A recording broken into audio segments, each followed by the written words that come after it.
नमस्कार विद्यार्थी मित्रांनो, मी आजचा सब्जेक्ट एक्सपर्ट प्रोफेसर श्रीमंत सुरवसे। आजच्या व्हिडिओमध्ये आपण स्टॅटिस्टिक्स आणि प्रोबॅबिलिटी ह्या विषयाबद्दल आपण आपल्या एक्झामची कशी तयारी करायची हे आपण बघणार आहेत। तर स्वागत आहे तुमचं purple at presence T12 series मध्ये। बघा विद्यार्थी मित्रांनो, ह्या सब्जेक्टचा तुमचा एक्झाम पॅटर्न हा कसा असणार आहे तो खूप इम्पॉर्टंट टॉपिक विषय हा। तर तुम्हाला ह्याच्यामध्ये दोन पॉसिबिलिटी असू शकतात। तुम्हाला टोटल 4 युनिट आहेत, तर 4 युनिटमध्ये तुम्हाला 70 मार्कासाठी क्वेश्चन्स पेपर डिझाईन केला जाणार आहे। तर त्याच्या दोन पॉसिबिलिटी अशा आहेत की तर एका क्वेश्चन मध्ये 3 सब क्वेश्चन असू शकतात, त्याच्यामध्ये 5, 5 आणि 7 मार्काचे असे, म्हणजे 2 क्वेश्चन 5 मार्काचे, 1 क्वेश्चन 7 मार्कासाठी। दुसरी पॉसिबिलिटी अशी आहे की एका क्वेश्चन मध्ये 2 सब क्वेश्चन असतील, त्याच्यातला एक क्वेश्चन तुमचा 8 मार्काला आणि एक क्वेश्चन तुमचा 9 मार्काला, असा प्रत्येकी एक क्वेश्चन हा तुमचा 17 मार्कासाठी असणार आहे। ओके, सो हे प्रिपरेशन अशा पॉइंट ऑफ व्ह्यूने तुम्हाला तुमचं प्रिपरेशन काय करायचंय, रेडी ठेवायचं आहे किंवा तुम्हाला प्रिपरेशन करायचं आहे। बघा, बऱ्याच विद्यार्थ्यांचे विषय हे 1-1 किंवा 2-2 मार्काने राहण्याचे चान्सेस असतात किंवा राहतात ती बऱ्याचदा, बरोबर। मग हे 1-1, 2-2 मार्क तुमचे कट होणार नाही, त्याची काळजी घेण्यासाठी तुम्हाला काय करणं गरजेचं आहे, तर सर्वात बेसिक म्हणजे मॅथमॅटिकल क्वेश्चनचं आन्सर तुम्ही लिहित असताना सर्वात पहिलं तुम्हाला जे दिलेलं आहे गिवन डेटा, त्या गोष्टी तुम्ही त्याच्यामध्ये लिहिणं गरजेचं आहे। त्याच्यानंतर तुम्ही फॉर्म्युला जो काय तुमचा आहे तो फॉर्म्युला लिहिणं गरजेचं आहे, आणि नंतर त्या फॉर्म्युल्यामध्ये तुम्हाला ज्या काही व्हॅल्यूज दिल्या त्यात पुट करणं गरजेचं आहे, आणि शेवटी जे तुमचं उत्तर आले त्याचं इंटरप्रिटेशन तुम्हाला लिहिणं गरजेचं आहे।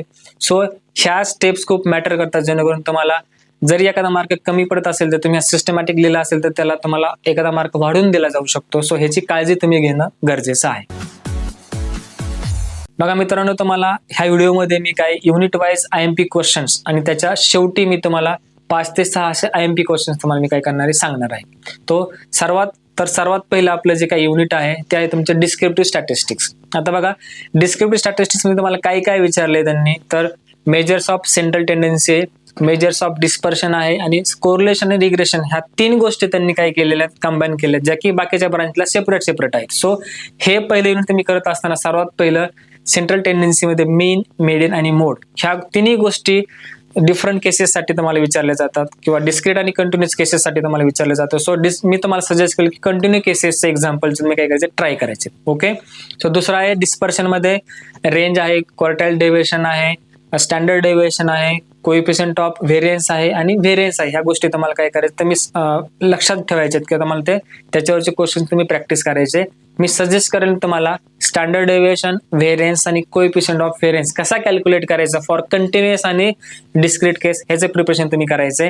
आणि थर्ड पार्ट आहे तुमचा रिग्रेशन आणि कोरिलेशन। ओके, त्याच्यामध्ये तुम्हाला 2 व्हेरिएबल दिलेले असतील, एक्स आणि वायचे काय व्हॅल्यूज तुम्हाला दिलेले असतील, तर त्या कशा त्याच्यावरनं कसा तुम्हाला कोरिलेशन फाइंड करायचं, कार्ल पिअर्सनने काय फॉर्म्युला तुम्हाला दिलेला आहे तो लक्षात ठेवायचा, जेणेकरून तुम्हाला कोरिलेशनची व्हॅल्यू फाइंड आउट करता येऊ शकते।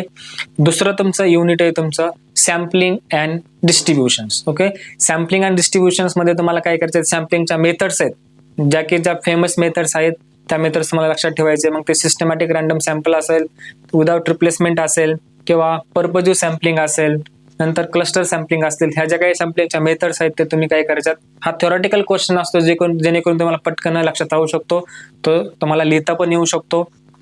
तर ह्या गोष्टी तुम्हाला काय करायच्यात, लक्षात ठेवायच्यात। अशा प्रकारे हे जे काय तुमचे युनिट वाईजचे क्वेश्चन्स आहेत ते क्वेश्चन तुम्हाला काय करायचे, प्रिपेअर करायचे। आता मी तुम्हाला सांगेल की IMP क्वेश्चन्स काय करायचे। ओके, तर आता बघा, अजून एक तुमचं युनिट आहे की प्रोबॅबिलिटी थेअरीमध्ये, त्याला बेसिक प्रोबॅबिलिटी असं त्याचं नाव आहे। तर त्याच्यामध्ये तुम्हाला बायस थेरम आणि कंडिशनल प्रोबॅबिलिटी थेरम असे 2 वेगवेगळे थेरम्स आहेत। सो बायस थेरमवरचा क्वेश्चन तुम्हाला परफेक्ट सॉल्व्ह करता येणं गरजेचं आहे। तो 100% तुम्हाला एक्झामला प्रत्येक वेळेस विचारलाच जातो। सो त्याचं तुम्हाला काय करायचं, प्रिपरेशन करायचंय। बघा, आता मी तुम्हाला काही इम्पॉर्टंट क्वेश्चन सांगतो। To find mean, median and mode for discrete और कंटिन्युअस केस। पहिला क्वेश्चन, दोन्हीपैकी एक क्वेश्चन फिक्स असणार आहे। आता ह्याच्यामध्ये आपल्याला एक्झाम एक्झॅक्टली सांगताच येणार नाही की कंटिन्युअस केस असेल किंवा डिस्क्रीट केस असेल, दोन्हीपैकी एक असणार आहे फिक्स। सो जास्त काय त्याच्यामध्ये डिफरन्स नाही, तुम्ही एकदा बघा। दुसरा क्वेश्चन असणार आहे calculate variance, standard deviation and coefficient of variance. Similarly both केसेससाठी तुम्हाला विचारला जाऊ शकतो। आणि तिसरा क्वेश्चन आहे तुमचा find correlation of the given following data. हा प्रत्येक वेळेस तुम्हाला क्वेश्चन विचारला जातो। हे 3 क्वेश्चन झाले। नंतर एक्सप्लेन टाइप्स ऑफ सॅम्पलिंग, हा तुमचा काय 4था क्वेश्चन आहे। ओके, तर असे हे जे 4 ते 5 क्वेश्चन आहेत ते तुम्ही जर परफेक्ट केले तर तुम्ही सहज चांगल्या मार्काने काय होत आहे, पास होत आहे। बघा विद्यार्थी मित्रांनो, तुम्ही पेपर लिहित असताना काही गोष्टीची तुम्ही काळजी घेणं खूप गरजेचं आहे. जर तुम्ही पहिल्याच पेजवर तुम्हाला एखादा क्वेश्चन येत नसेल आणि तो जर लिहिण्याचा प्रयत्न जर तुम्ही करत असाल तर तुम्ही तिथे 100% चुकताय. मी तुम्हाला सजेस्ट करेल की तुम्हाला पहिल्यांदा तुम्ही क्वेश्चन पेपर व्यवस्थित रीड करा. त्यातले जे तुम्हाला परफेक्ट क्वेश्चन जमतायत त्यांनी तुम्ही काय करायचे, सुरुवात करायचे, जेणेकरून तुमचं फर्स्ट इम्प्रेशन हे तुमचं लास्ट इम्प्रेशन असेल आणि त्याचा तुम्हाला फायदा 100% मिळणार आहे. आता आपल्या कोर्स जर तुम्ही फॉलो करत असाल तर तुम्हाला 100% त्याचा फायदा होणारच आहे की आपण कसे क्वेश्चन सॉल्व्ह केलेले आहेत स्टेप बाय स्टेप. सो ते तुम्ही काय करायचं, त्या प्रत्येक स्टेप तुम्ही काय करायचं, फॉलो करायचं, जेणेकरून तुम्हाला प्रत्येक स्टेपला काय होईल, मार्क भेटेल. तुमची एकही स्टेप वेस्ट जाणार नाही. आता बघा शेवटी तुम्हाला पेपर लिहित असताना तुमच्या माइंडमध्ये तुमचा टाइम फॅक्टर जो आहे तो सुद्धा तुम्हाला सेट करणं गरजेचं आहे. कारण 70 मार्कासाठी तुम्हाला फक्त 2.5 तास वेळ दिलेला आहे आणि तुम्हाला हे क्वेश्चन सॉल्व्ह करत असताना तुमच्याकडे बऱ्याचदा तुम्हाला जे क्वेश्चन विचारले जातील ते न्यूमेरिकल बेस्ड क्वेश्चन असणार आहेत. आणि हे जे न्यूमेरिकल तुम्ही बघताय स्टॅटिस्टिक्स आणि प्रोबॅबिलिटीचे, एक क्वेश्चन तुमचा 2 किंवा 3 पानापर्यंत जातो. सो त्याला सॉल्व्ह करण्यासाठी वेळ जातो. सो पहिल्यांदा असेच क्वेश्चन चूज करा की जे तुम्हाला परफेक्ट येत आहेत, जेणेकरून तुमच्याकडून त्याच्यामध्ये चुका होणार नाहीत, तुम्हाला ते परत परत सॉल्व्ह करायची गरज लागणार नाही.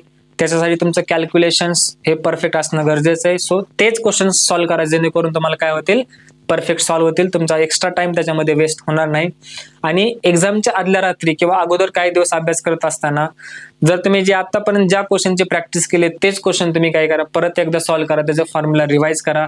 नवीन असा एखादा क्वेश्चन किंवा फॉर्म्युला तुम्ही घेऊ नका, जेणेकरून तुम्ही कन्फ्युज होऊ शकता आणि कन्फ्युज झाल्यामुळे तुम्हाला जे केलंय ते सुद्धा तुम्ही विसरला आणि जे तुम्ही घेतलंय ते सुद्धा विसरून जाऊ शकता. सो अशा प्रकारे तुम्ही काय करायचं, तुम्ही अभ्यास करायचा आहे.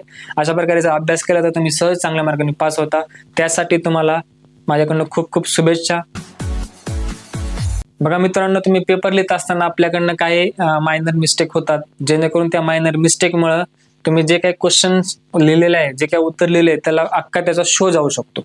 जसं की मी तुम्हाला बऱ्याचदा सांगत असतो, प्रोबॅबिलिटीचा क्वेश्चन सॉल्व्ह करत असताना त्याचं उत्तर आपलं उत्तर येणं एक्सपेक्टेड आहे 0 to 1 ह्याच्यामध्येच उत्तर येणं गरजेचं आहे. पण बरेच विद्यार्थी काय करतात, काहीतरी उभं लिहायचं म्हणून ग्रेटर दॅन 1 किंवा लेस दॅन 1 असा व्हॅल्यू तिथे पुट करतात.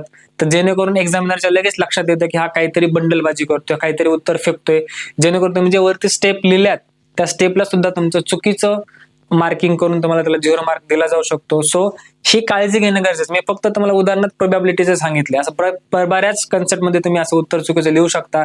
हा तुमचा थेअरीचा सब्जेक्ट नाहीये, विनाकारण काही लिहायचा प्रयत्न करू नका, जेणेकरून तुमचं बॅड इम्प्रेशन पडेल आणि तुम्हाला काय तुमचे मार्क्स कट होतील. सो ह्या गोष्टीची तुम्ही काळजी घ्या.